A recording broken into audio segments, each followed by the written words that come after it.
Assalamualaikum warahmatullahi wabarakatuh. Kami akan melakukan praktikum tentang penentuan kadar NaCl secara argentometri. Argentometri merupakan metode umum untuk menetapkan kadar halogenida dan senyawa-senyawa lain yang membentuk endapan dengan perak nitrat atau yang sering kita ketahui dengan AgNO3 pada suasana tertentu. Nah, argentometri ini juga disebut dengan metode pengendapan karena pada argentometri memerlukan pembentukan senyawa yang relatif tidak larut atau endapan. Titrasi argentometri terbagi menjadi beberapa metode penetapan disesuaikan dengan indikator yang diperlukan. Metode tersebut adalah: yang pertama, metode Mohr. Metode ini dapat digunakan untuk menetapkan kadar klorida dan bromida dalam suasana netral dengan larutan baku perak nitrat dan penambahan larutan kalium kromat sebagai indikator. Pada permulaan, titrasi akan terjadi endapan perak nitrat klorida dan setelah mencapai titik ekivalen, maka penambahan sedikit perak nitrat akan bereaksi dengan kromat dan membentuk endapan dengan kromat yang berwarna merah. Yang kedua, metode Volhard. Perak yang ditetapkan secara teliti dalam suasana asam dalam larutan baku kalium atau amonium tiosianat. Kelebihan tiosianat dapat ditetapkan secara jelas dengan garam besi 3 nitrat atau besi 3 amonium sulfat sebagai indikator yang membentuk warna merah dari kompleks besi 3 tiosianat. Yang ketiga, metode Fajans.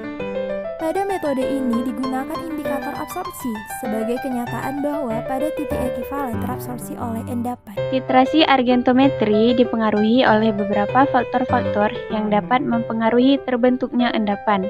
Faktor-faktor tersebut adalah: 1. Faktor temperatur. Larutan semakin meningkat dengan naiknya suhu. Jadi dengan meningkatnya suhu, maka pembentukan endapan akan berkurang. 2. Faktor sifat alami pelarut. Setiap pelarut memiliki kapasitas yang berbeda dalam melarutkan suatu zat. Begitu juga dengan zat yang berbeda memiliki kelarutan yang berbeda pada pelarut tertentu. 3. Faktor pengaruh ion sejenis.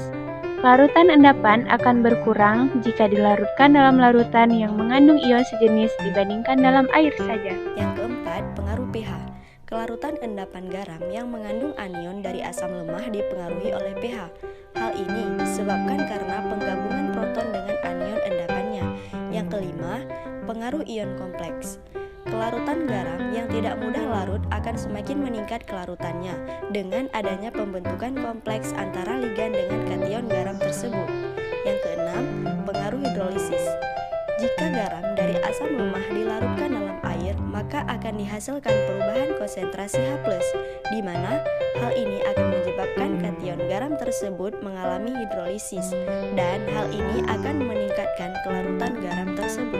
Alat-alat yang digunakan: Erlenmeyer, buret klem dan statif, pipet tetes, labu ukur, dan spatula. Bahan-bahan yang digunakan adalah NaCl, AgNO3, Aquades, dan indikator K2CrO4. Larutkan 1,00 gram garam dapur dengan Aquades di dalam labu ukur 250 ml. Kemudian ambil larutan garam dapur tersebut dan dituangkan ke dalam Erlenmeyer. Ditambahkan 1,0 ml larutan K2CrO4 sebagai indikator. Kemudian titrasi dengan larutan standar AgNO3 sampai terbentuk endapan atau larutan warna merah bata.